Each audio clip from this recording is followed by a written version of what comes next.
இந்த காலை வேளையிலும் எபேசியர் புத்தகத்தினுடைய கடைசி அதிகாரத்தை நாம் தியானிப்போம். ஆமென். எபேசியர் புத்தகம் 6ஆம் அதிகாரம். இந்த அதிகாரங்களெல்லாம் நான் பலமுறை படித்திருக்கிறேன். ஆனால் தேவன் வைத்திருக்கிற அந்த புதை பொருள்களை கண்டுகொள்ள வேண்டுமானால் தேவன் வெளிப்படுத்த வேண்டும். இல்லைன்னா என்ன செய்ய முடியாது? தேவனுடைய காரியங்களை படித்து கொள்ள முடியாது. தேவன் என்ன வைத்திருக்கிறார், தேவன் என்ன பேசுகிறார், தேவனுடைய காரியங்கள் என்ன, அதை நாம் கண்டுகொள்ளும் பொழுதுதான் அதனுடைய ஆழங்களை நாம் அறிந்து கொள்ள முடியும். அதனுடைய ஆழம் என்ன, தேவன் நம்மோடு கூட என்ன இடைப்படுறார், என்ன பேசுகிறார் என்பதை நாம் அறிந்து கொண்டு காரியங்களை செயல்படுத்த முடியும். ஆமென். இந்த காலை வேளையிலும் கூட தேவன் நம்மோடு கூட இடைப்படுகிற காரியத்தை, தேவன் நம்மோடு கூட பேசுகிற காரியத்தை நாம் என்ன செய்வோம்? அவரோடு கூட இடைப்பட்டு காரியங்களை நாம் பேசுவோம். ஆமென். என்னப்பா, ரெடியா இல்லையா? Live stream. ஓகே. எபேசியர் 6ஆம் அதிகாரம். நான் ஆங்கிலத்திலே படிக்கிறேன். எனக்கு தமிழில் சில காரியங்களை எனக்கு உதவி செய்யுங்கள். ஏன் நான் ஆங்கிலத்தில் படிக்கிறேன்னா, நான் ஏற்கனவே சொன்னேன் உங்களுக்கு, வார்த்தை மேலேயும் கீழுமா இருக்குது. நான் தியானிப்பது படிக்கிறது எல்லாம் ஆங்கில வேதாகமாக இருக்கிறபடினாலே தமிழில் படிக்கும்போது திரும்ப நான் ஆங்கிலத்தில் படித்து தியானித்து எல்லாம் பண்ணி முடிச்சுட்டு இங்கே தமிழில் வந்து படிக்கும்போது நான் டோட்டலாக வேறு உலகத்தில் இருக்க மாதிரி இருக்கேன். ஸோ அதனால் ஆங்கில மொழிபெயர்ப்பில் நான் படித்து உங்களுக்கு அதை மொழிபெயர்த்து சொல்லுகிறேன். நான் NIV வெர்ஷனில் படிக்கிறேன். NIV வெர்ஷன் என்ன சொல்லுதுன்னு பார்ப்போம். Children, obey your parent in the Lord, for this is right. இங்கே அநேக காரியங்கள் கொடுக்கப்பட்டிருக்கிறது. எபேசியர் 6ஆம் அதிகாரத்திலே அநேக காரியங்கள் கொடுக்கப்பட்டிருக்கிறது. கொடுக்கப்பட்டிருக்கிற ஒவ்வொரு காரியத்தையும் நீங்கள் பார்த்தீங்கன்னா ஒவ்வொன்றும் ஒவ்வொரு கமாண்டோட வருது. ஒவ்வொன்றுக்கும் ஒவ்வொரு அதிக ஒரு துல்லியமாக செயல்படுத்த வேண்டிய ஒரு காரியம், ஒரு கமாண்ட்மெண்ட். நீ இதை செய்யணும், அதை செய்யணும், அதை செய்யணும். இந்த அதிகாரம் ஃபுல்லாக நீங்கள் என்ன பார்க்க போகிறீங்கன்னா, இந்த உலகத்திலே நாம் செயல்படுத்த வேண்டிய நிறைய காரியங்கள். முதல்ல தொடங்கும் போதே என்ன சொல்கிறாரு அப்படின்னு பார்த்தீங்கன்னா, பிள்ளைகளே உங்கள் பெற்றோருக்கு கர்த்தருக்குள் கீழ்ப்படியுங்கள், இது நியாயம். பிள்ளைகளே கர்த்தருக்குள் பெற்றோருக்கு கீழ்ப்படியுங்கள். யாருக்குள்ளையா? கர்த்தருக்குள். கர்த்தருக்குள் கீழ்ப்படுகிறதான ஒரு அனுபவம் தேவைப்படுகிறதாய் காணப்படுகிறது. இங்கே சொல்லப்பட்டிருக்கிற ஒவ்வொரு காரியத்தையும் பார்த்தீங்கன்னா கர்த்தருக்குள், தேவனுக்குள்.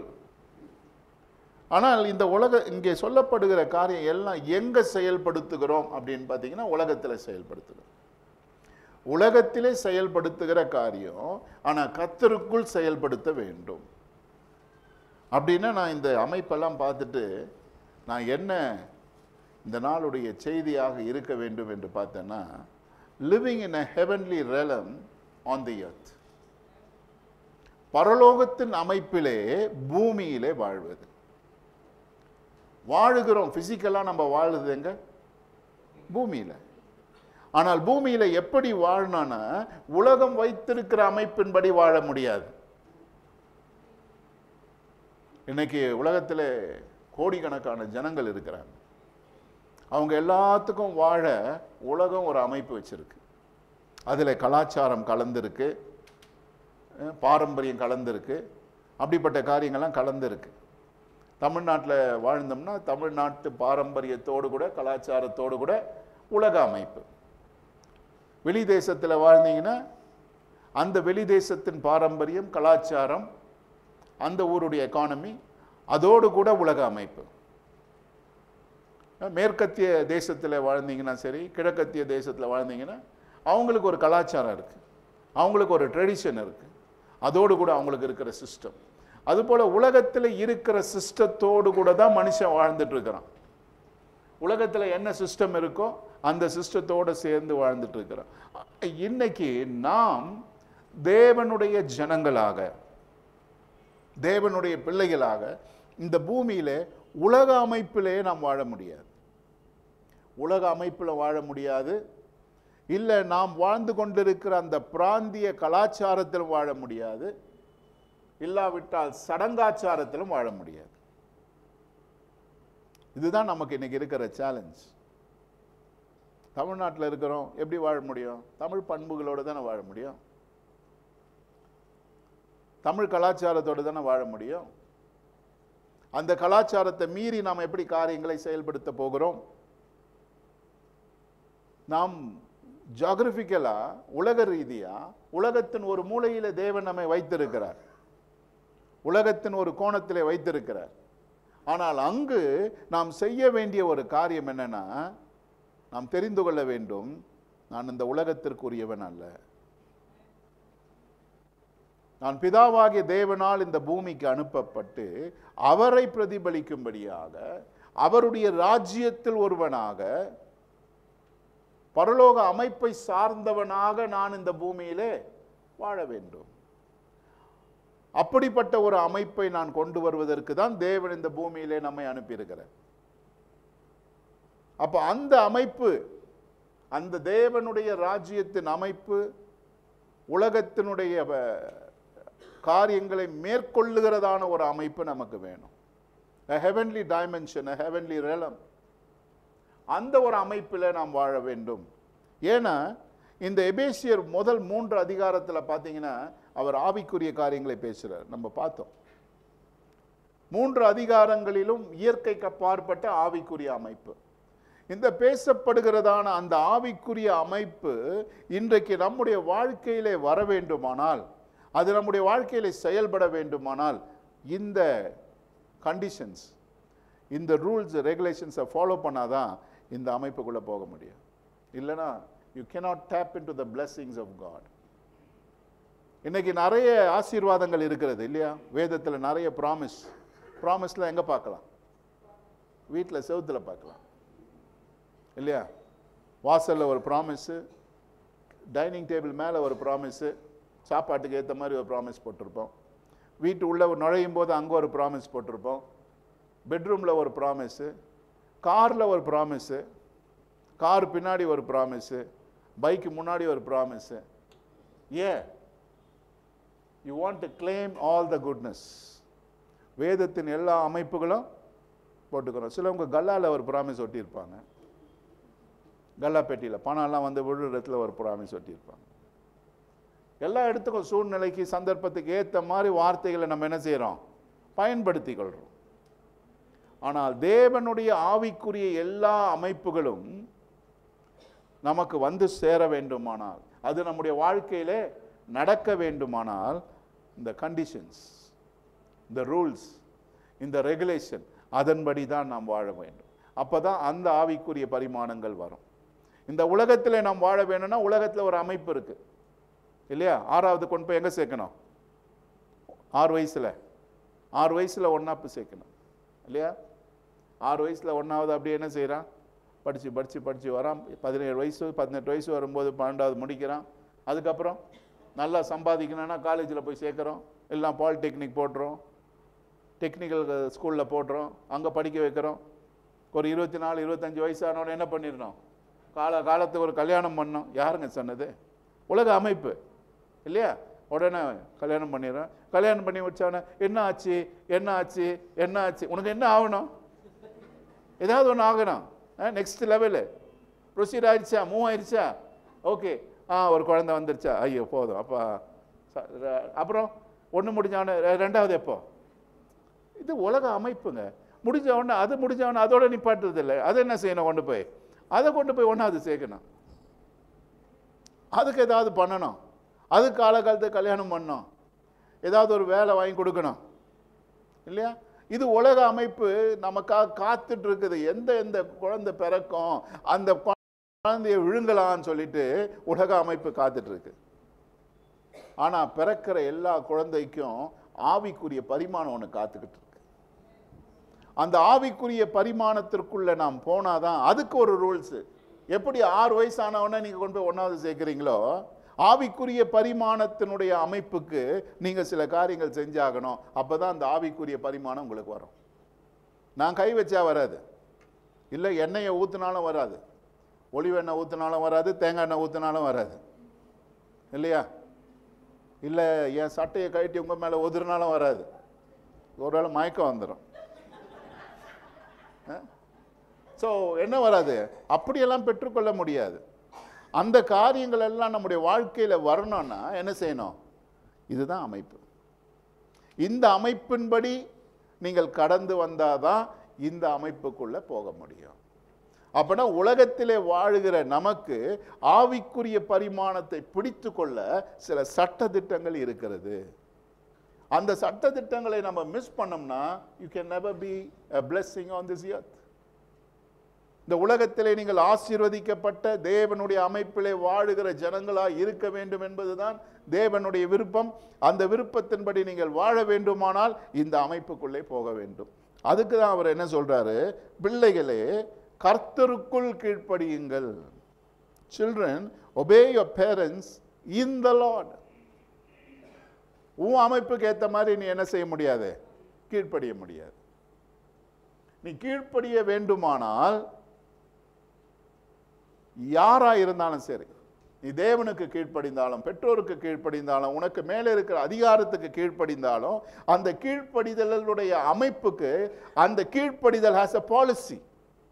அந்த கீழ்ப்படிதலுக்கு ஒரு டெண்டன்சி இருக்கு, அந்த கீழ்ப்படிதலுக்கு ஒரு ட்ரெண்ட் இருக்கு.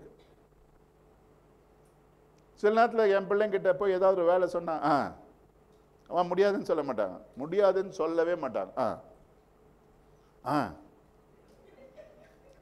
எப்போ முடியும்னு பார்த்தீங்கன்னா அது முடியவே முடியாது, கடைசியில் நான் தான் போய் செய்யணும்.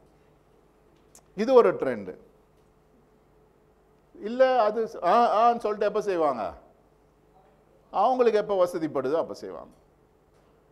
ஸோ இதுவும் கீழ்ப்படிதல் தான். சொன்னியா செஞ்சனால அதோட வாய்மூடு, அப்படி இல்லை. அதான் இங்கே சொல்லுகிறது கர்த்தருக்குள். அப்படின்னா என்ன அர்த்தம் அப்படின்னு கேட்டீங்கன்னா, தேவனுடைய அமைப்புக்குள் தேவன் என்ன மாதிரியான பாலிசி வச்சிருக்காரோ, எந்த மாதிரியான ஒரு அமைப்பு வச்சிருக்காரோ, ஆவிக்குரிய பரிமாணத்தினுடைய எதிர்பார்ப்பு என்னவோ அந்த எதிர்பார்ப்பின்படி நீ கீழ்ப்படிய வேண்டும், அந்த எதிர்பார்ப்பின்படி செயல்பட வேண்டும். அதை தான் தேவன் சொல்றாரு இங்க. பிள்ளைகளே கர்த்தருக்குள் கீழ்ப்படியுங்க. இதுதான் நியாயமா, இட் இஸ் ரைட். என்ன சொல்லுகிறது, இதுதான் நேர்த்தியானது. இட் இஸ் ரைட் என்றால் சட்டப்பூர்வமானது. This is the policy, this is the procedure, this is how you need to do. இது போலதான் நீ செய்ய வேண்டும், இதுதான் முறை. இந்த முறைக்கு அப்பால் நீ என்ன செய்யக்கூடாது, செயல்படுத்தக்கூடாது. கீழ்ப்படியக்கூடிய வேண்டிய ஒரு அமைப்பு, பொறுப்பு இப்படிப்பட்டதாக இருக்கிறது. புரியுதா உங்களுக்கு? கர்த்தருக்குள் செயல்படுகிற ஒரு நிலைப்பாடு. பூமியில தான் இருக்கிறோம். பூமியில இருக்கும் பொழுது பூமியின் அமைப்புக்கு ஏற்றவாறு கீழ்ப்படிவதல்ல, பூமியிலே நான் இருந்து கொண்டிருந்தாலும் காணக்கூடாத அமைப்பிலே வாழுகிற அந்த தேவாதி தேவனுடைய அமைப்பின்படி நான் பூமியிலே வாழ வேண்டும். ஏன்? நீ உலகத்தில் தானே இருக்கிற, உலகத்தின்படி செய்ய இல்லை. எனக்கு பரலோக ஆசீர்வாதங்கள், பரலோக நன்மைகள், பரலோக காரியங்களிலே நான் வாழுகிறபடினாலே அதுதான் என்னுடைய ப்ரையாரிட்டி. அதனுடைய அமைப்பின்படி தான் நான் செய்ய முடியுமே தவிர உலகத்தில் இருக்கிற மற்ற அமைப்பின்படி நாம் செய்ய முடியாது. அப்படின்னா நீங்க செய்யற எல்லா வேலையா இருந்தாலும் சரி, என்ன வேலையா இருந்தாலும் சரி, படிக்கிறீங்களோ, வேலை செய்றீங்களோ, வியாபாரம் பண்றீங்களோ, எல்லாமே பரலோக அமைப்பிலே, தேவனுடைய அமைப்பிலே, கர்த்தருக்குள், உங்களுடைய சம்பாஷணை கர்த்தருக்குள் இருக்க வேண்டும். ஆமென். சிலர் கெட்ட வார்த்தைன்னா நமக்கு ஒரு 4 வார்த்தை தெரியும் இல்லையா? உங்களுக்கு தான் தெரியாதா? 40 வார்த்தை தெரியுமா? சரி, 40 4 அவ்வளோதான் தெரியும். ஆனால் கெட்ட வார்த்தை என்ன தெரியுங்களா? தேவனுடைய அமைப்புக்குள்ள இல்லாத வார்த்தைகள்லாம் கெட்ட வார்த்தை தான். ஏன்னா அது போய் தேவனுடைய அமைப்புக்குள்ள கிடையாது. தேவனுடைய அமைப்புக்குள்ள இல்லாத சம்பாஷணைகள் நாம் இருக்க வேண்டிய அவசியம் கிடையாது.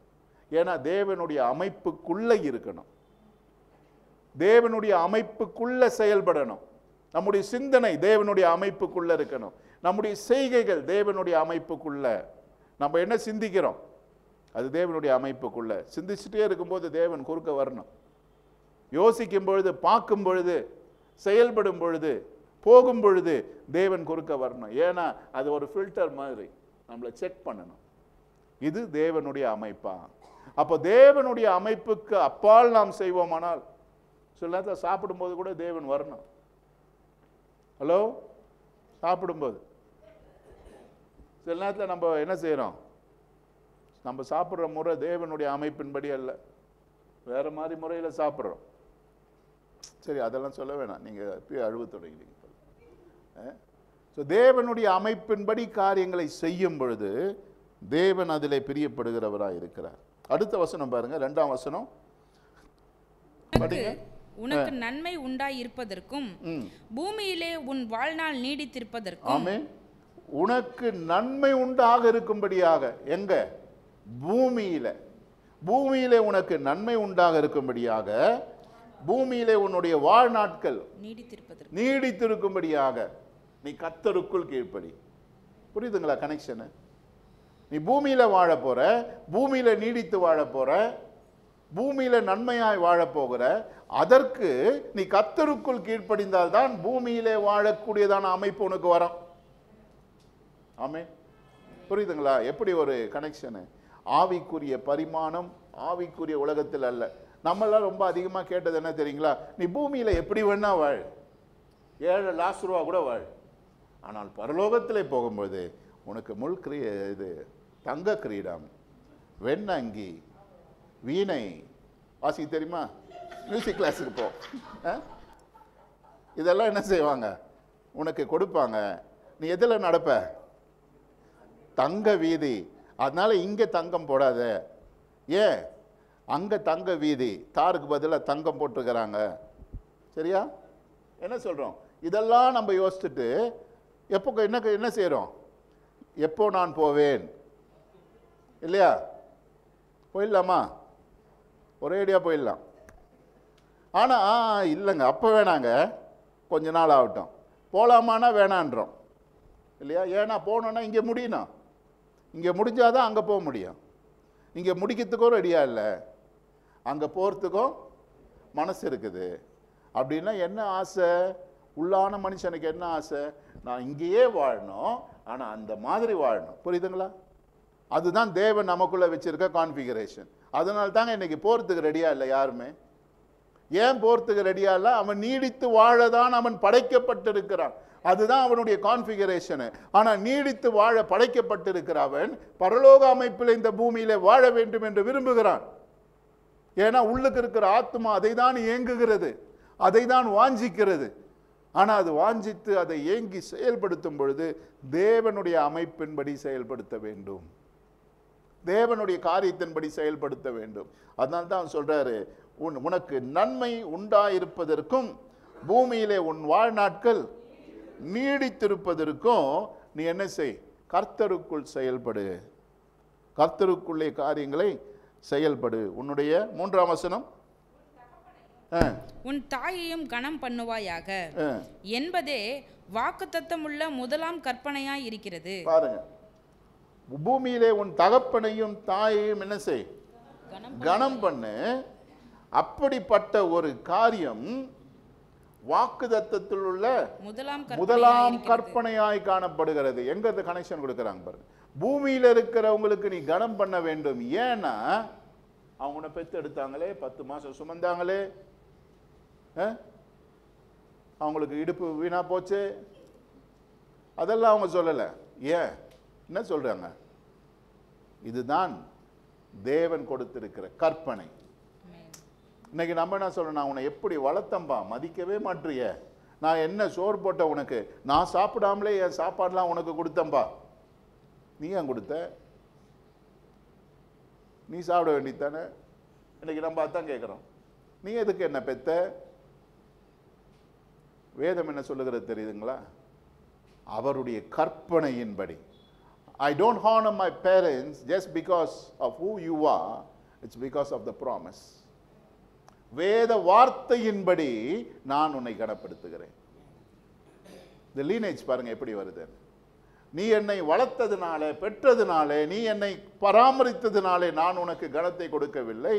வேத வாக்கியத்தினுடைய அமைப்பின்படியாக அங்கு சாசனத்தில் எழுதப்பட்டிருக்கிறபடினாலே நான் உனக்கு கனத்தை கொடுக்கிறேன். அப்படின்னா நீ எனக்கு தப்பா ட்ரீட் பண்ணா கூட நான் உனக்கு கனத்தை கொடுக்கிறேன். நீ எனக்கு சோறு போடலன்னா கூட நான் உனக்கு கனத்தை கொடுக்கிறேன். காரணம், வேதம் சொல்லுகிற வண்ணமாய் நான் செயல்படுவதன் மூலமாய். இன்னைக்கு வேதம் சொல்லுகிற அமைப்பின்படி நாம் செயல்படும் பொழுது தேவனுடைய காரியத்தை நாம் நிறைவேற்றுகிற ஜனங்களாய் நாம் காணப்பட முடியும். இது இப்படி தான் we tap into the blessings of God. நீ இந்த பூமியிலே என்ன செய்யும்படியாய், நீடித்து வாழும்படியாக. 4ஆம் வசனம் என்ன சொல்லுகிறது பாருங்க. பிதாக்களே, நீங்களும் உங்கள் பிள்ளைகளை கோபப்படுத்தாமல் கர்த்தருக்கேற்ற சிட்சையிலும் போதனையிலும் அவர்களை வளர்ப்பீர்களாக. எப்படியா?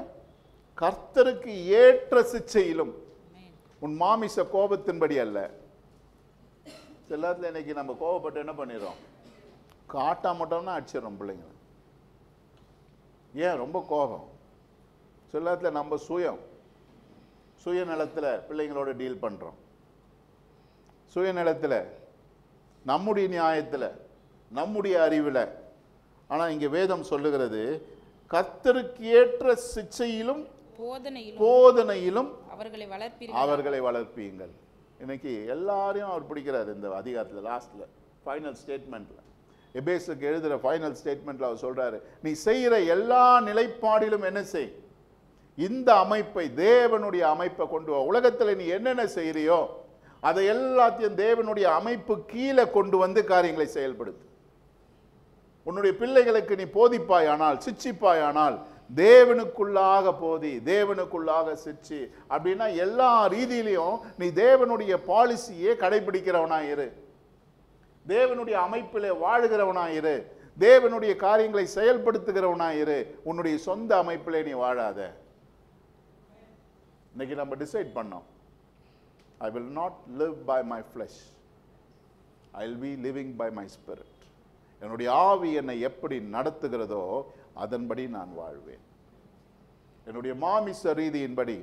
I will not live by the emotions, by feelings. என்ன உணர்கிறது, என்ன தோன்றுகிறது, எனக்கு என்ன ஆகிறது, அதன்படி நான் வாழ்வதல்ல. எப்படி வாழணும்?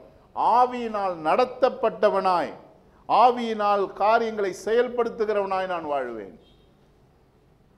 இன்னைக்கு எமோஷன்ல வாழ்ந்தீங்கன்னா ரொம்ப ஈஸியா வாழ்ந்துடலாம். எமோஷன்ல வாழுறது ரொம்ப ஈஸி. பாட்டெல்லாம் அப்படியே ஒரு ஹார்மோனியில பாடும்பொழுது என்ன ஆகுது? என்ன தேவ மகிமை இல்லையா? சில கீஸ் போட்டிங்கனாலே உங்களுக்கு மகிமை வந்துடும். சில கார்டு போடும்போதே மகிமை வந்துடும். ஏன்னா அந்த கார்டு அந்த மாதிரி. சில இடத்துல லைட்டிங் எல்லாம் ஒரு மாதிரி கொடுத்து புகழெல்லாம் ஏற்றும் போதே உள்ள போகும்போதே பரலோகம் நினச்சிக்கணும். பரலோகத்தின் அனுபவம்பா. அப்படி இல்லைங்க, நீ சும்மா இருக்கும்போது கூட உனக்கு பரலோகத்தின் அனுபவம் இருக்கணும். ஏன்னா உனக்கும் உன் தேவனுக்கும் இருக்கிற உறவு என்னன்னு தெரியும் போது, when you know the relationship, சூழ்நிலை எப்படி இருந்தாலும் சரி, சஞ்சலத்துக்குள்ள போறியா, பிரச்சனைக்குள்ள போகிறியா, கஷ்டத்துக்குள்ள போகிறியா, பள்ளத்தாக்கின் வழியாய் நடந்து போகிறியா, பள்ளத்தாக்கு உன்னுடைய காரியத்தை மாற்றக்கூடாது, பிரச்சனைகள் உன்னுடைய காரியத்தை மாற்றக்கூடாது, உன் குடும்பத்தில் இருக்கிற சூழ்நிலை உன்னுடைய காரியத்தில் மாற்றக்கூடாது. உனக்கும் உன் தேவனுக்கும் இருக்கிற உறவு, அந்த பாலிசி. நான் எதன்படி வாழுகிறேன்? பள்ளத்தாக்கில் போகும்போது என்ன செய்வீங்க? பள்ளத்தாக்குக்கு ஏற்ற மாதிரி ரியாக்ட் பண்ணதில்லை. பிரச்சனைக்குள்ளே போகும்போது என்ன செய்கிறோம்? பிரச்சனைக்கு ஏற்ற மாதிரி ரியாக்ட் பண்ணதில்லை. அந்த பிரச்சனைக்கு மேலான தேவனுடைய அமைப்பின்படி வாழ வேண்டும். அதுதான் மரண இருளின் பள்ளத்தாக்கிலே நடந்தாலும் நான் என்ன செய்ய மாட்டேன், நான் பொல்லாப்புக்கு பயப்பட மாட்டேன். எப்படிங்க? மரண இருள் வழியாய் நடக்கும்போது பயம் தன்னால வந்துருமே. அதுதான் உலக அமைப்பு. ஆனால் தாவீது சொல்றாரு, நான் பொல்லாப்புக்கு பயப்பட மாட்டேன். காரணம், தேவரீர் கனெக்ஷன், தேவரீர் என்னோடு கூட இருக்கிறீர். அப்படியா? பழைய ஏற்பாட்டு மனுஷன் சொல்றாருங்க, பழைய ஏற்பாட்டில் தேவன் கூடாரத்தில் தான் இருந்தாரு, அவர் கூட இல்லை. ஆனா தாவீது தீர்க்க தரிசனமா சொல்றாரு, தேவரீர் நீ என்னோடு கூட இருக்கிறீர், ஆகையினால் நான் பிசிக்கலா பள்ளத்தாக்கின் வழியாய் நடந்தாலும் நான் என்ன செய்ய மாட்டேன், பயப்பட மாட்டேன், காரணம் தேவரீர் என்னோடு கூட இருக்கிறீர். அந்த மரண இருள் வழியாய் நான் கடந்து போகும்போது எனக்கு என்ன செய்கிறீர்? பந்தி போடுகிறீர். ஆமென். எனக்காய் நீர் ஒரு பந்தியை ஆயத்தப்படுத்தி. உலகத்தின் அமைப்பின்படி எங்க போட மாட்டாங்க பந்தி? பள்ளத்தாக்கில் போட மாட்டாங்க. பள்ளத்தாக்கில் என்னதான் இருக்கும்? சாக்குடை போட்டுக்கிட்டு அழுதுட்டு இருப்பாங்க. ஏன்? ரொம்ப துக்கம், வேதனை. பள்ளத்தாக்கில் என்ன செய்ய முடியாது? போக முடியாது. I am not able to take it. ஏன்? நான் பள்ளத்தாக்கில் இருக்கிறேன்.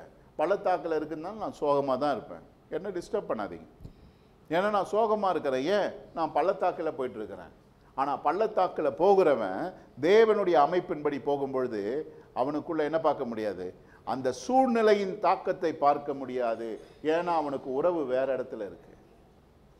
அந்த பள்ளத்தாக்கிலே கடந்து போகும்பொழுது தேவனிடத்திலிருந்து அவன் பலத்தை பெற்றுக்கொண்டவனாய் அவன் கடந்து செல்லுகிறான். தேவனிடத்திலிருந்து அவன் பலத்தை பெற்றுக்கொண்டவனாய் செயல்படுத்துகிறான். இன்றைக்கு நம்ம அந்த ரீதியை தான் என்ன செய்யணும்? ஆக்டிவேட் பண்ணணும். அந்த ரீதிகளிலே வாடுகிறவர்களாக இருந்தால்தான் உலகம் நம்மை பார்த்து நம்மை தேடி நம்மிடத்தில் இருக்கிற காரியங்களுக்காக வருகிறது. உலகத்தில் இல்லாத காரியம் நம்மகிட்ட கிடையாது. உலகத்தில் இருக்கிற ஞானம், செல்வம், அறிவு அவைகள் எல்லாம் என்ன இல்லை? நம்மகிட்ட கிடையவே கிடையாது.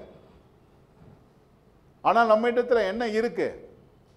பரலோகத்தின் அமைப்பை தேவன் நமக்கு கொடுத்திருக்கிறார்.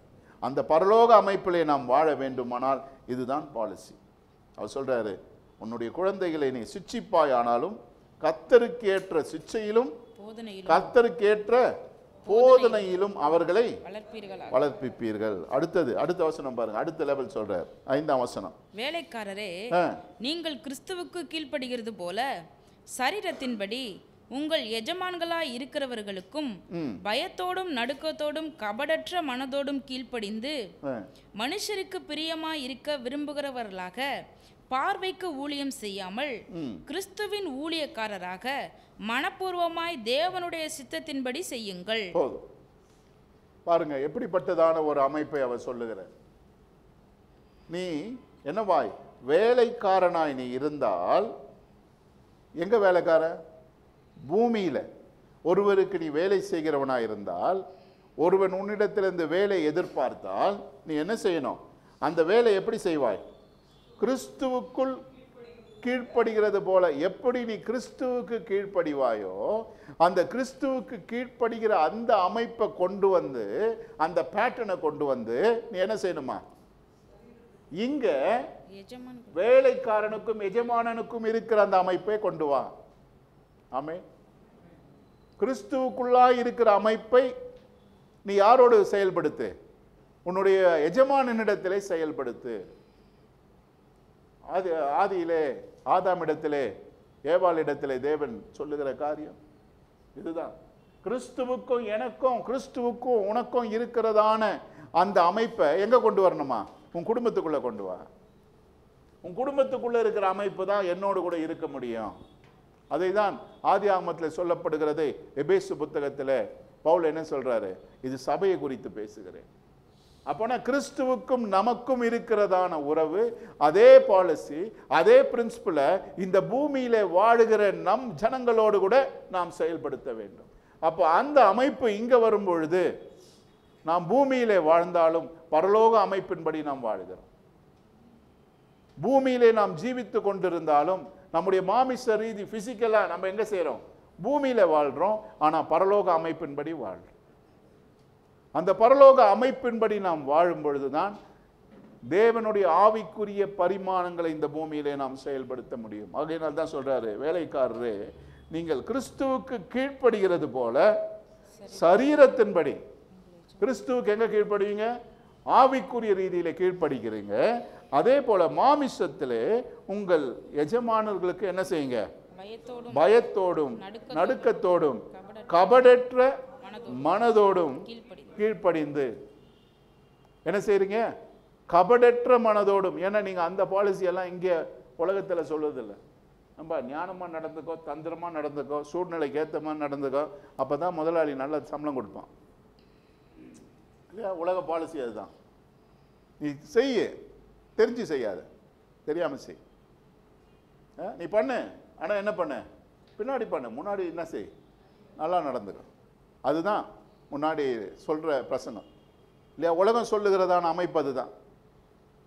இப்படி தான் நடந்து கொள்ளணும், தந்திரமாக நடந்துக்கோ, ஞானமாக நடந்துக்கோ. ஆனால் வேதம் என்ன சொல்லுகிறது?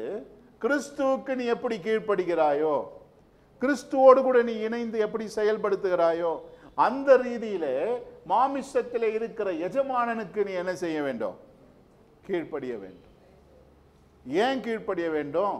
நான் இந்த மாமிச எஜமானனுடைய எதிர்பார்ப்புக்காகவும் மாமிச எஜமானனுடைய காரியத்திற்காக மாத்திரம் நான் என்ன செய்யல, இந்த பூமியில இல்லை, தேவனுடைய அமைப்புக்கு ஏற்றவாறு நான் இருக்கிறேன். நான் இந்த பூமியிலே மாமிச எஜமானனுக்கு நான் கீழ்ப்படுகிறேன், காரியங்களை செயல்படுத்துகிறேன், இவைகளெல்லாம் நான் நடப்பிக்கிறேன். ஆனால் என்னுடைய ரிவார்டு இங்கிருந்து வரலனாலும் எங்கிருந்து வருது? தேவனிடத்திலிருந்து அவருடைய ஆசீர்வாதங்கள் வருகிறது, தேவனிடத்திலிருந்து நன்மைகள் வருகிறபடினால இதை பார்க்கிலும் மேலான ஒரு நிலைப்பாட்டிலே நான் வாழ வேண்டும். அதற்காக தான் அவர் சொல்லுகிறார், கபடற்றவர்களாய்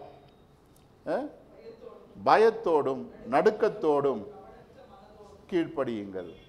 ஏன்னா மனுஷருக்கு பிரியமாயிருக்க விரும்புகிறவர்களாக பார்வைக்கு ஊழியம் செய்யாமல். எப்படியா? பார்வைக்கு ஊழியம்.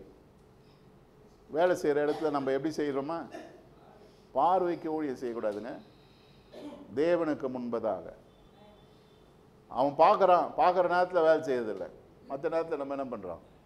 ரெஸ்ட் எடுத்துக்கிறோம். ஏன்? அவன் பார்க்குறான்பா, சூப்பர்வைசர் பார்க்குறான், முதலாளி பார்க்குறான். பார்வைக்கு ஊழியம் செய்யாமல் காணக்கூடாத தேவனுக்கு ஊழியம் செய்கிறவர்களாய். ஆமென்.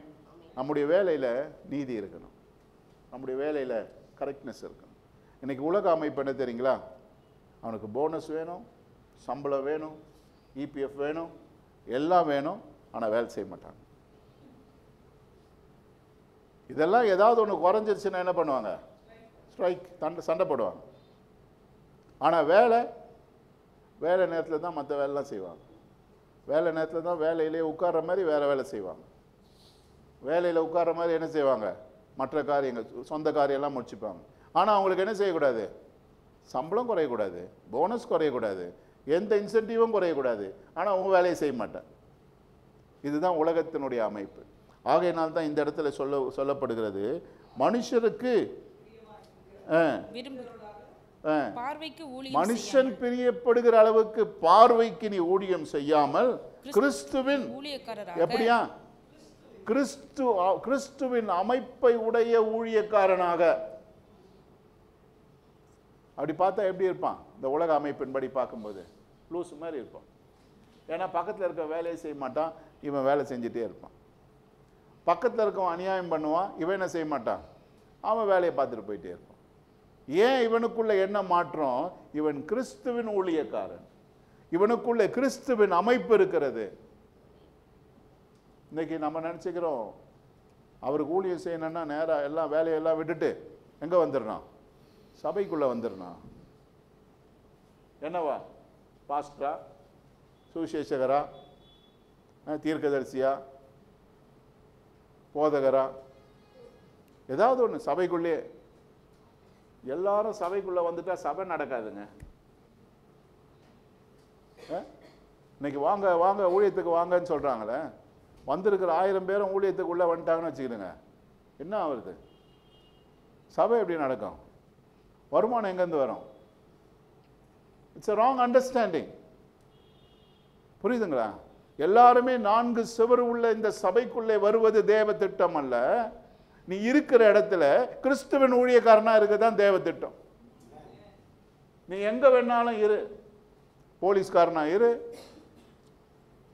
வியாபாரத்தில் இரு, எங்க வேணாலும் இரு, ஆனால் கிறிஸ்துவின் ஊழியக்காரனாக, அங்க உலக அமைப்பின்படி செயல்படுத்துகிறவனாய் அல்ல, ராஜ்யத்தின் அமைப்பின்படி செயல்படுத்துகிறவனாக, தேவனுடைய அமைப்பை செயல்படுத்துகிற அப்படிப்பட்ட ஒரு மனுஷனாக தேவன் நம்ம எங்க வைத்திருக்கிறாரோ அந்த நிலையிலே காணப்பட வேண்டும். அப்பதான் மனுஷனுடைய பார்வைக்கு விரும்புகிறவனாய் அல்ல, கிறிஸ்துவின் ஊழியக்காரனாக மனப்பூர்வமாய் தேவனுடைய சித்தத்தின்படி செய்யுங்கள். தேவனுடைய சித்தத்தின்படி. ஆமென். தேவனுடைய சித்தத்தின்படி நாம் செய்கிற எல்லா நிலைப்பாடிலும் நாம் செய்யும் பொழுது 7ஆம் வசனம் படிங்க. அடிமையானவனானாலும் சுயாதீனம் உள்ளவனானாலும் அவனவன் செய்கிற நன்மையின்படியே கர்த்தரிடத்தில் பலனை அடைவான் என்று அறிந்து. ஆமென். நீ என்னவா இருந்தாலும், அடிமையா இருந்தாலும், சுயாதீனம் உள்ளவனானாலும், even if you are a slave or even if you are free man, நீ எப்படி வேணா இரு, ஆனால் அவனவன் செய்கிற நன்மையின்படியே கர்த்தரிடத்தில் அவன் பலனை அடைவான். அவன் யாருக்கு வேலை செய்யறான்? உலக பிரகாரமான எஜமானனுக்கு வேலை செய்கிறான். ஆனால் அவனுடைய நன்மை எங்கிருந்து வருது? தேவனிடத்திலிருந்து வருகிறது. அப்போ அவனுடைய உலக பிரகாரமான சம்பளம், உலக பிரகாரமான ரிவார்டு கொஞ்சமாக இருந்தாலும் தேவனிடத்திலிருந்து வருகிறது அதை அதிகப்படுத்துகிறது. தேவனிடத்திலிருந்து வருகிறது அது உனக்கு ஆசீர்வாதத்தை கொடுக்கிறது. தேவனிடத்திலிருந்து வருகிறது நிறைவை கொடுக்கிறது. ஆகையினால தான் நான் சொன்னேன், உலகத்தில் இருக்கிற பொண்ணு, பொருள், காரியம் உன்னை திருப்திப்படுத்தவே முடியாது. எவ்வளோ பணம் இருந்தாலும் சரி, எவ்வளோ பொண்ணு இருந்தாலும் சரி, வீடு இருக்குதோ, வாசல் இருக்க, என்ன வேணாலும் சரி, உலகத்தில் நீயே ஐஸ்வர்யவானாக இருந்தாலும் சரி, என்ன செய்ய முடியாது? அது உன்னை முழுமையாக்காது. உன்னை முழுமையாக்க வேண்டுமானால் தேவன் ஒருவர் மாத்திரம்தான் முழுமையாக்க முடியும். ஆகையினால உன்னிடத்தில் ஒன்றுமே இல்லைனாலும் தேவன் உன்னை முழுமைப்படுத்த வல்லவராய் இருக்கிறார், பூரணப்படுத்த வல்லவராய் இருக்கிறார். ஏன்னா அவரிடத்தில் இருக்கிறது உன்னை பூரணப்படுத்தும், அவரிடத்தில் இருக்கிறது உன்னை முழுமையாக்கும், அவரிடத்தில் இருக்கிற காரியங்கள் உன்னை நேர்த்தியாக்கக்கூடிய காரியமாய் காணப்படுகிறது. ஆமே. அடுத்த வசனம் படிங்க. மனுஷருக்கென்று ஊழியம் செய்யாமல் கர்த்தருக்கென்றே நல் மனதோட ஊழியம் செய்யுங்கள். எப்படியா? கர்த்தருக்கென்று நல் மனதோடு கூட அவர் ஊழியம் செய்யுங்கள். எஜமான்களே, அப்படியே நீங்களும் வேலைக்காரருக்கு செய்ய வேண்டியவைகளை செய்து அவர்களுக்கும் உங்களுக்கும் எஜமானானவர் பரலோகத்தில் இருக்கிறார் என்றும் அவரிடத்தில் பட்சபாதம் இல்லை என்றும் அறிந்து கடும் சொல்லை விட்டுவிடுங்கள். ஆமென். நீ எஜமானனா இருந்தாலும் சரி, நீ அடிமையா இருந்தாலும் சரி, நீ சுயாதீனம் உள்ளவனா இருந்தாலும் சரி, எல்லாருக்கும் follow the principles of God. Amen. நீ எந்த நிலையில இருந்தாலும் சரி, நீ குழந்தையா இருந்தாலும் சரி, இல்லை தகப்பனா இருந்தாலும் சரி, நீ என்ன நிலையில இரு, நீ அடிமையா இரு, எஜமானனா இரு, இல்லை சுதந்திரவாளியா இரு, எந்த நிலையில் இருந்தாலும் எல்லாருக்கும் பாலிசி இருக்குங்க. என்ன பாலிசின்னா தேவனுடைய அமைப்பின்படி வாழ்வது. ஏன்னா அவர் சொல்றாரு, அவர் பரலோகத்தில் இருக்கிறவர், எல்லாருக்கும் அவர் எஜமானனா இருக்கிறார். He is a master of everyone. அவர் என்ன செய்ய மாட்டாரு? அவர் பட்சபாதமா இருக்கிறவர் அல்ல.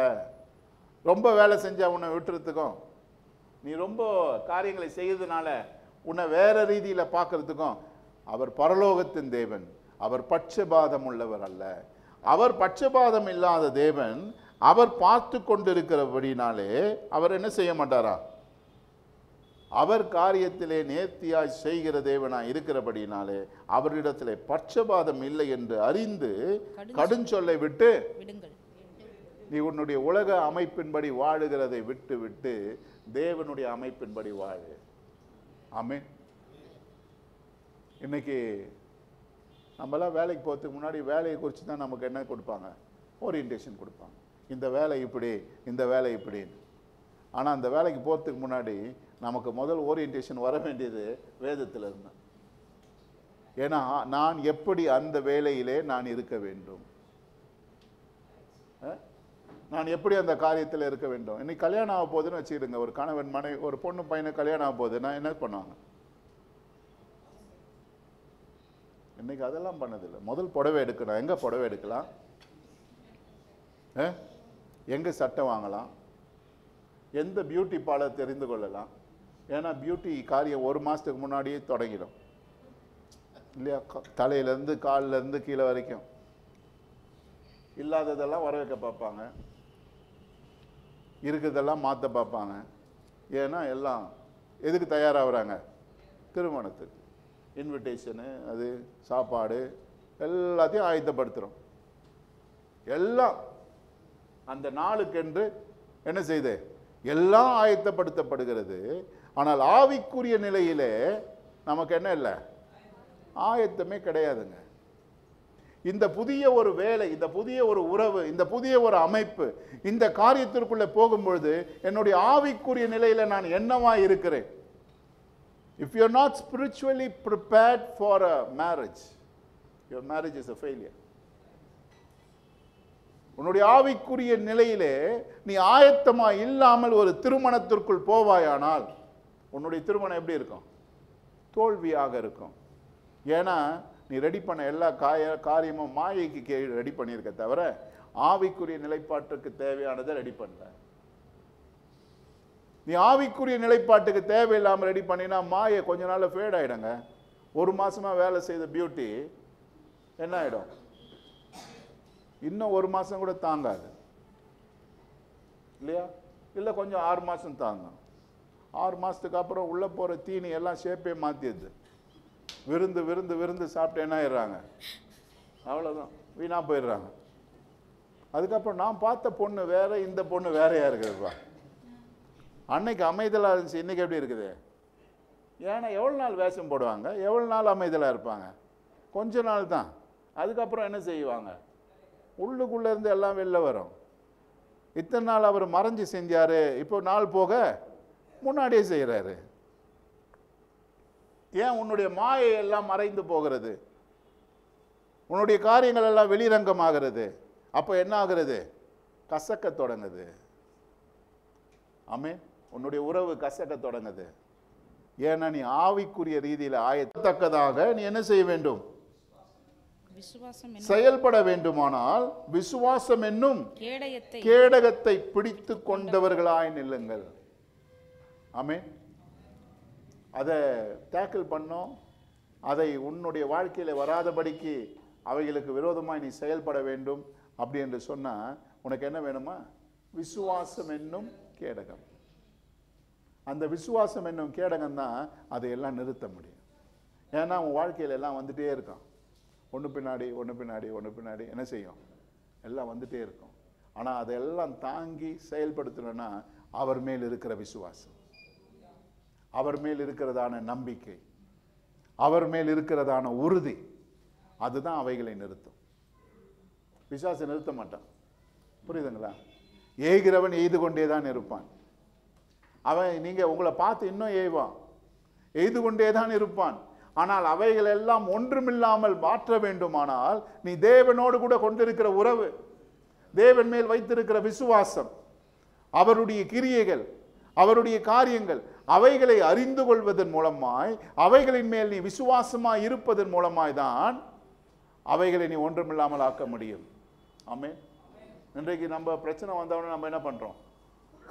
ஜெபம் பண்றோம். நிறுத்தும் ஆண்டவரே, அமைதலாக்கும் ஆண்டவரே, கட்டி போடும் ஆண்டவரே.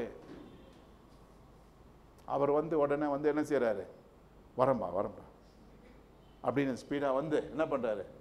கட்டுற மாதிரியும் உங்களை ரிலீஸ் பண்ற மாதிரியும் இல்லைங்க. உங்களுக்கும் தேவனுக்கும் இருக்கிற உறவு அதுதான் கேடயமாய் நிற்கிறது. வருகிற எல்லா துரைத்தனங்களையும், எல்லா எதிர்மறையான எல்லா காரியங்களையும் நிறுத்தக்கூடிய காரியம் என்னன்னு கேட்டீங்கன்னா, the faith that you have in him. உங்களுக்கு அவரோடு கூட இருக்கிற விசுவாசம், அவர் மேல் இருக்கிற விசுவாசம், இவைகள் எல்லாவற்றையும் என்ன செய்கிறது? எல்லாவற்றையும் ஒன்றுமில்லாமல் ஆக்குகிறது. ஏன்னா என் தகப்பன் என்னோடு கூட இருக்கிறார், அவர் என்னை கொண்டு செல்வார். ஏன்னா நான் அதுல ஃபுல் ஃப்ளெட்ஜா இருக்கிறேன். உலகத்திலே மாமிசத்திலே ஏற்படுகிற எல்லா காரியத்தையும் நான் பார்த்து கொண்டு இருக்கிறேன். உலகத்திலே நடந்து கொண்டு இருக்கிற எல்லாத்தையும் நான் பார்க்கிறேன். ஆனால் இவைகள் எல்லாம் என்னை ஒன்றும் செய்யாது. ஏன்னா நான் அவர் மேல் விசுவாசம் உள்ளவனாக இருக்கிறேன், அவரை நம்பி இருக்கிறேன். அவர் யாருன்னு எனக்கு தெரியும், அவர் எனக்கு போதுமானவராக இருக்கிறார். நான் மரண இருள் வழியாய் கடந்து போனாலும் எனக்கு பிரச்சனை இல்லை. ஆமென். மரண இருளுக்காக ஜெபம் பண்ணாதீங்க, பிரச்சனைக்காக ஜெபம் பண்ணாதீங்க. அவரோடு உறவுல பலப்படுங்க. ஆமென். காற்று அமைதிப்படுத்தாது. ஐயோ காற்றே அமைதலாயிரு, காற்று அமைதலாகவே இருக்காது. ஏன்னா உன் கூட இருக்கிறவர் யாரு நீ தெரிஞ்சுக்கினீன்னா காற்று தன்னால் அமைதலாயிடும். ஆமென். இயேசு கிறிஸ்து சீஷர்களிடத்துல வரார். எங்க வர்றாரு? கடலின் மேலே வந்தார். இயேசு கிறிஸ்து சூப்பர்ப்பா அப்படின்னு சொல்லும்போது, சூப்பர் வந்துச்சுன்னா என்ன ஆகணும்? கடல் அமைதியில் ஆகணும். ஆகலை. அவர் சொல்றாரு, பேதுருவே வரியா? வா. ஆண்டவரே நீரே, ஆனால் நானும் அங்கு வரவா? அப்போ என்ன சூழ்நிலை நடந்துட்டு இருந்துச்சு? காற்று அடிக்குதுங்க, கடல் கொந்தளிக்குதுங்க. நம்ம என்ன நினைக்கிறோம்? நீர் வந்தால் போதுமே, எல்லாம் ஆகுமே. எப்படிங்க? அவர் இன்னும் வரவே இல்லையா? உன் பக்கத்திலே இருக்கிறாரு. நம்ம என்ன நினச்சிக்கிறோம்? பாட்டு பாடி இறக்குனா தான் வருவார்னு. இல்லைங்க, அவர் உன் கூடவே வாழ்கிறாருங்க. நீ இன்னும் யாரை வந்தால் போதுமே, எல்லாம் ஆகுமேன்னு சொல்கிற. அவருக்கும் உனக்கும் தொடர்பே இல்லையே, என்ன ஆகும் உனக்கு? அவர் உன் கூட தான் இருக்கிறாரு. ஆனால் அவருக்கும் உனக்கும் தொடர்பு இல்லாமல் இருக்கிறதுனால உனக்கு ஒன்றும் ஆகலை. தொடர்பு வரணும்னா என்ன பண்ணணும்? பாலிசி, சத்தியம். சத்தியம் எங்க இருக்கணும்? கச்சையாக நீதி, உன்னை காக்கிறதாக, உன் ஆத்மாவை காக்கிற நீதி, உன்னை அவருடைய அமைப்பிலே உன்னை காத்து கொள்ளுகிற நீதி. உன்னுடைய பாதரட்சை எப்படி இருக்கு? சுவிசேஷத்திற்கு ஏற்றவாறு உன்னுடைய நடை. என்ன கேடகம்? அவரை விசுவாசிக்கிற அந்த விசுவாசம் உன்னுடைய கேடகமாய். ஆமென். இந்த அமைப்பில் வரணுங்க. அப்பதான் நமக்கு விரோதமாய் வருகிற எல்லா காரியத்தையும் தேவன் வெற்றி பெற செய்வார். அடுத்த வசனம் வாசிங்க. இரட்சணியம் என்னும் தலைச்சீராவையும். உன் தலையை காக்கிறது என்னது? ரட்சிப்பு தான். ஆமென். ரட்சணியம் என்னும் தலைச்சீரா, ரட்சிப்பு என்கிறதான தலைச்சீரா, அதுதான் உன்னுடைய தலையை காக்கும்.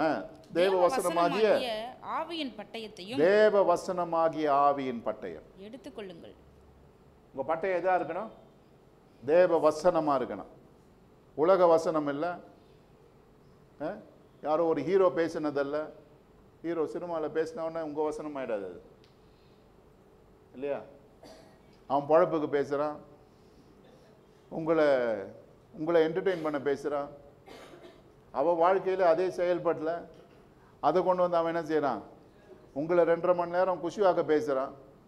அது உங்களுடைய பாலிசியா மாத்திக்காதீங்க. அதை வச்சு நீ என்ன செய்ய முடியாது? போராட முடியாது. அதை வச்சு நீ வாழ முடியாது. தேவ வசனம் தான் வாழணும். ஆமென். உன்னுடைய ஸ்டேட்டஸ்ல தேவ வசனம் தான் இருக்கணும். அவன் இவன் பேசுனதெல்லாம் கொண்டு வந்து உள்ள போடாத. ஆமென். ஏன்னா அது உன்னை வாழ வைக்காது. தேவனுடைய வார்த்தை உன்னுடைய பட்டயமாக இருக்கணும். ஏன்னா அதுதான் என்ன செய்யும்?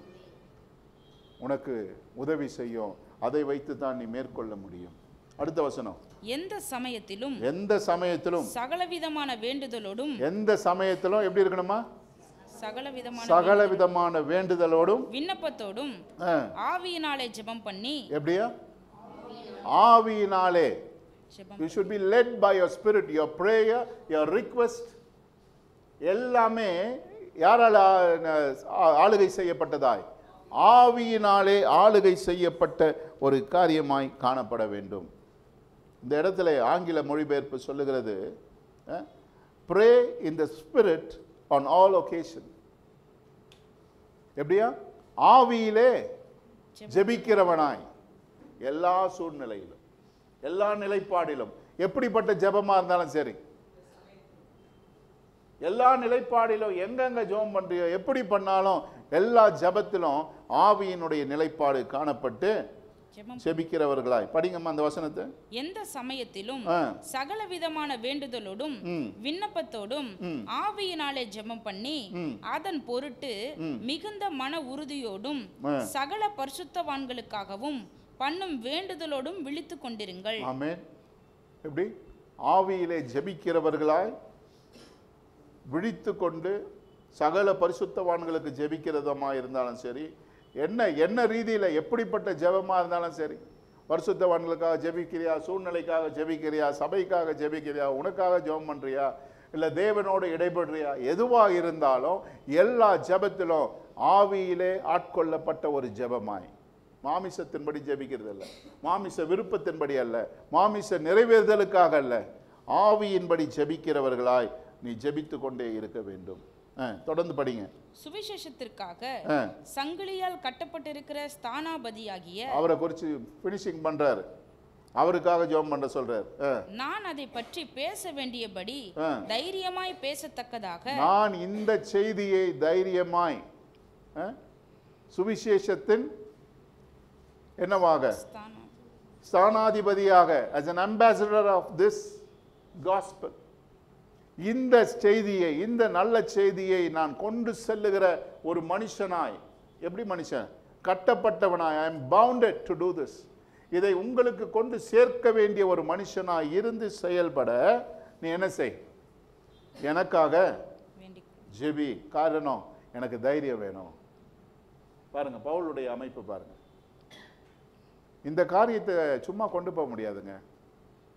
எல்லாவற்றையும் அறிந்த பவுல், சகல ஞானமுடைய பவுல், அவர் சொல்றாரு, I need boldness to take this gospel.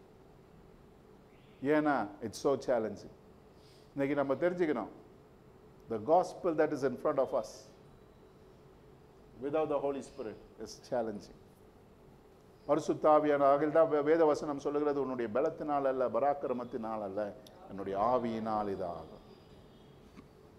அவருடைய ஆவியை கொண்டு செயல்படுத்துகிற ஒரு காரியமாக இருக்க வேண்டும். அடுத்த வசனம், நான் தைரியமாய் என் வாயை திறந்து சுவிசேஷத்தின் ரகசியத்தை அறிவிக்கிறதற்கு வாக்கு எனக்கு கொடுக்கப்படும்படி எனக்காகவும் விண்ணப்பம் பண்ணுங்கள். அன்றியும் எனக்கடுத்த காரியங்களும் என் சுக செய்திகளும் உங்களுக்கு தெரிய வரும்படிக்கு அவைகளையெல்லாம் நமக்கு பிரியமான சகோதரனும் கர்த்தருக்கு உண்மையுள்ள ஊழியக்காரனுமாய் இருக்கிற தீகுக்கு உங்களுக்கு அறிவிப்பான். நீங்கள் எங்கள் செய்திகளை அறியவும்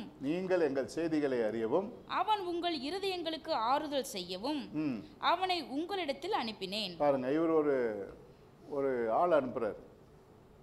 எதுக்காக அனுப்புறாரா? that you may know how we are. நாங்கள் எப்படி வாழுகிறோம், நான் இதெல்லாம் உனக்கு சொல்றேனே, நாங்க எப்படி வாழ்றோம்னு தெரிஞ்சுக்கும்படியாக, that he may encourage you.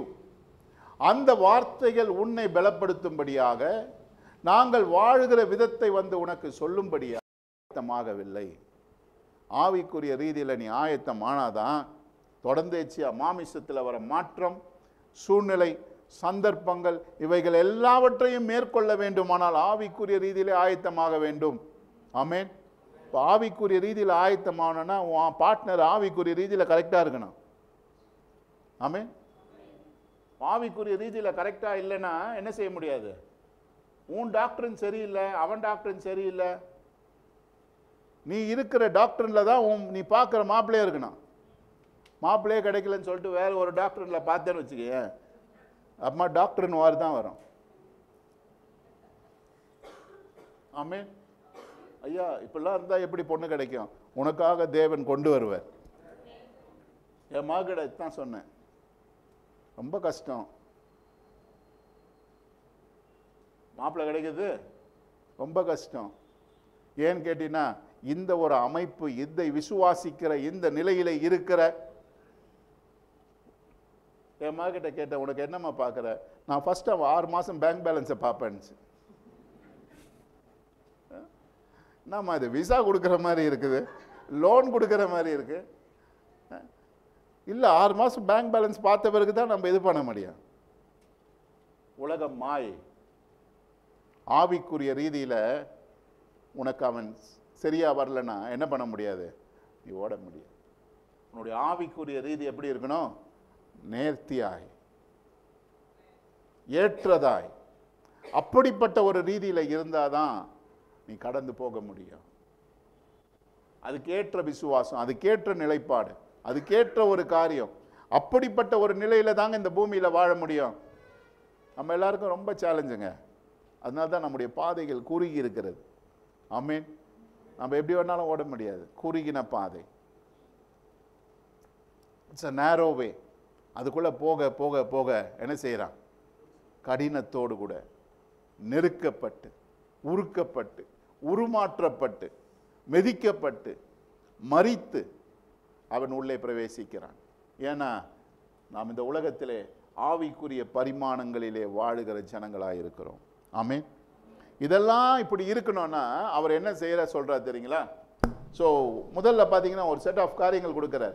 இதெல்லாம் நீ செய்ய வேண்டுமானால், இந்த வகையில் நீ போக வேண்டுமானால் நீ செய்ய வேண்டிய காரியம் என்னன்னா, 10ஆம் வசனம் வாசிங்க. கடைசியாக என் சகோதரரே, கடைசியாக நான் சொல்லுகிற காரியத்தை சகோதரரே கேளுங்கள். கர்த்தரிலும் அவருடைய சத்துவத்தின் வல்லமையிலும் பலப்படுங்கள். நீங்க செய்ய வேண்டிய காரியம் கர்த்தரிலும் அவருடைய சத்துவத்தின் வல்லமையிலும் பலப்படுங்கள். ஏன்? நீங்கள் பிசாசின் தந்திரங்களோட எதிர்த்து நிற்க திராணியுள்ளவர்களாகும்படி தேவனுடைய சர்வாயுத வர்க்கத்தையும் தரித்துக் கொள்ளுங்கள். என்ன செய்யணுமா? சர்வாயுத வர்க்கத்தை நீங்கள் தரித்து கொள்ளுங்கள். நான் சும்மா சொல்லப்பா, நான் என்ன வாழ்றேனோ அதுதான் சொல்றேன். ஆகையினால என்னோடு வாழ்றவனை உனக்கு அனுப்பி வைக்கிறேன். அவன் வந்து என்ன செய்வான்? நாங்க எப்படி வாழ்றோம்னு உங்களுக்கு சொல்லுவான்.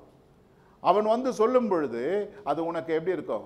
உற்சாகமாய், தைரியமூட்டக்கூடியதாய், உனக்கு சுக செய்தியாய் இருக்கும். It will encourage you. It will be a blessing to you because when you understand the way I live, how do I live? நான் எப்படி வாழுகிறேன், நான் வாழுகிற முறையை வந்து அவன் சொல்லும்படியாக நான் உனக்கு அனுப்பி வைக்கிறேன். ஆளை அவன் செய்தியை மாத்திரம் அனுப்பல, சாட்சியையும் அனுப்பி வைக்கிறார். ஆமென். அவர் செய்தியை மாத்திரம் அனுப்பலங்க எபேசு சபைக்கு, அதோடு கூட சாட்சி அனுப்புறாரு. நான் என்ன அனுப்புறேன்னா, என் கூட வாழ்ற ஒருத்தனை உனக்கு அனுப்புறேன். அவங்க வந்து உனக்கு சொல்லுவான் நான் எப்படி வாழ்றேன், எப்படி இருக்கிறேன். அதை நீ கேட்கறதன் மூலமா உன்னுடைய வாழ்க்கையின் அமைப்பை நீ மாற்றிக்கொள். அவன் உன்னை உற்சாகப்படுத்துவான். அடுத்த வசனம் பாருங்க. பிதாவாகிய தேவனாலும் கர்த்தராகிய இயேசு கிறிஸ்துவினாலும் சகோதரருக்கு சமாதானமும் விசுவாசத்தோடு கூடிய அன்பும் உண்டாவதாக. நம்முடைய கர்த்தராகிய இயேசு கிறிஸ்துவினிடத்தில் அழியாத அன்புடனே அன்பு கூறுகிற யாவரோடும் கிருபை உண்டாயிருப்பதாக. ஆமென். அவர் கடைசியில எதிர்பார்க்கிற ஒரு காரியம், நம்முடைய கர்த்தராகிய இயேசு கிறிஸ்துவினிடத்தில் அழியாத அன்புடனே அன்பு கூர்ந்து. ஆங்கில மொழிபெயர்ப்பு சொல்லுகிறது an undying love, மரிக்காத அன்பு. எந்த சூழ்நிலையிலும் மரிக்காத, மறவாத, விற்று கொடுக்காத, அன்காம்ப்ரமைசிங். எந்த இடத்துல என்ன செய்ய முடியாத, விட்டு கொடுக்க முடியாத, எல்லா நிலையிலும் அவருடைய அன்பிலே நிலைத்திருக்கிறவனாய் நீ இருப்பாயானால் இந்த காரியங்களை மேற்கொள்ள முடியும். ஆமென். தேவன் நமக்கு போதுமானவராய் நல்லவராய் இருக்கிறார். அவர் சும்மா காரியங்களை கொடுக்கறது இல்லை.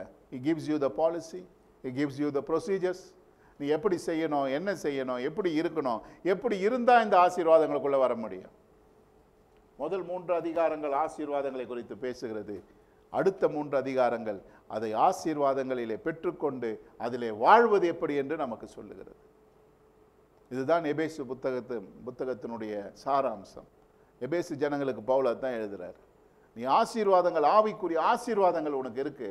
அந்த ஆசீர்வாதங்களை பெற்றுக்கொள்ள வேண்டுமானால், அதில் நீ வாழுகிறவனாக இருக்க வேண்டுமானால் இந்த காரியங்களின்படி செய்து தேவனுடைய சர்வாயுத வர்க்கத்தை தரித்து கொள்வாயானால், be set for the blessing so that the blessing will come on you. ஆமென். நம்மளாம் எழுப்பி நிற்போம். இந்த காலை வேளையில் ஒப்பு கொடுப்போம். ஆண்டவர் நமக்கு கிருபை கொடுப்பார். We have such a challenging demands before us. God demands so many things.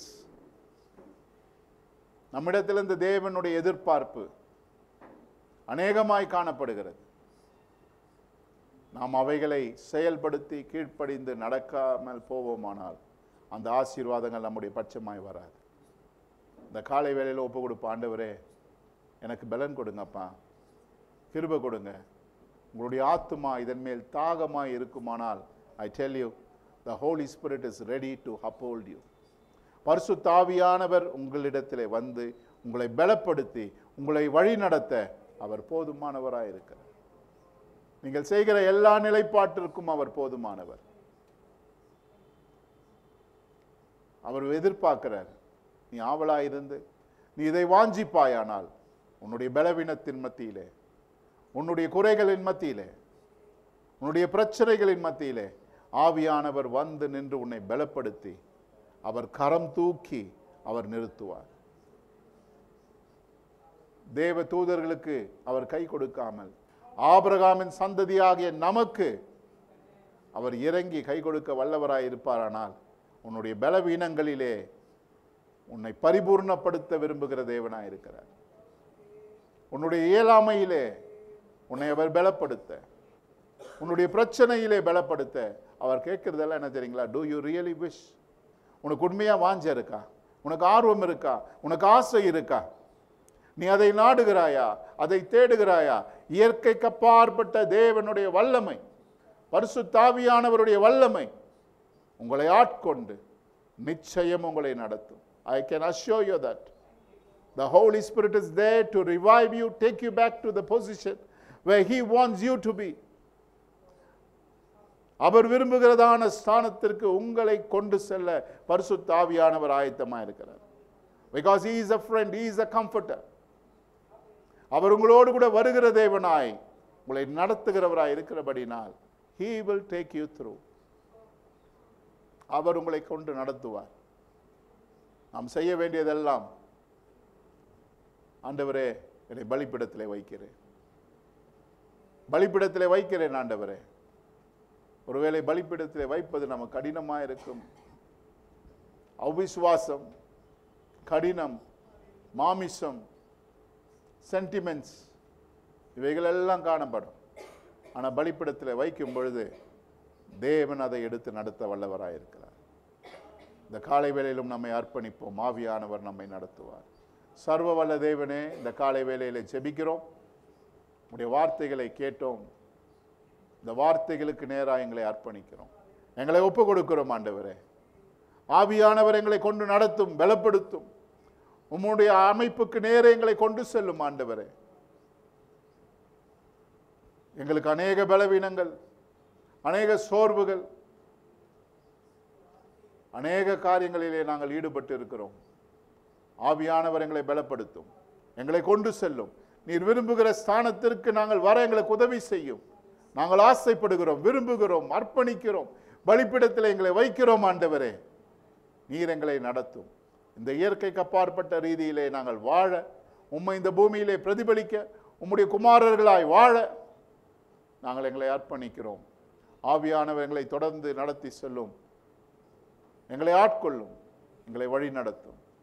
தேவனுடைய சகல பரிபூர்ணம், சகல ஆளுகை, சகல கிருபை, தயவு எங்களுடைய பங்காயிருந்து நடத்த ஒப்பு கொடுக்கிறோம். இந்த நாளிலும் வந்திருக்கிற ஒவ்வொருவரோடும், இந்த சத்தியத்தை கேட்கிற ஒவ்வொருவரோடும் தேவாவியானவர் இடைப்பட்டு மனக்கண்களை திறந்து தேவனுடைய சகல பரிபூர்ணத்தின் பங்காளிகளாய் அவர்களும் கடந்து வர இந்த நாளிலே ஒவ்வொருவரையும் ஆசீர்வதிக்கிறோம்.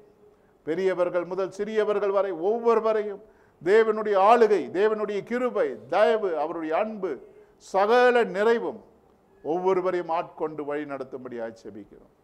தெய்வீக சுகம், பாதுகாப்பு, தேவனுடைய ஆசீர்வாதம், சிலுவையிலே எங்களுக்காய் சம்பாதித்த சகல பரிமாணங்களும் உம்முடைய ஜனங்களுடையதாய் மாறி அவர்கள் அதிலே வாழ்ந்து நடக்கிறவர்களாய் வாழ இந்த நாளிலே நீ தந்திருக்கிற சகல ஆசீர்வாதங்களுக்காய், நன்மைகளுக்காய் நாங்கள் நன்றி செலுத்துகிறோம். உம்முடைய ஜனங்களை நாங்கள் ஆசீர்வதிக்கிறோம். தேவ கிருபை, தயவு தொடர்ந்து நடத்தட்டும். இயேசுவின் நாமத்தில் பிதாவே, ஆமென்.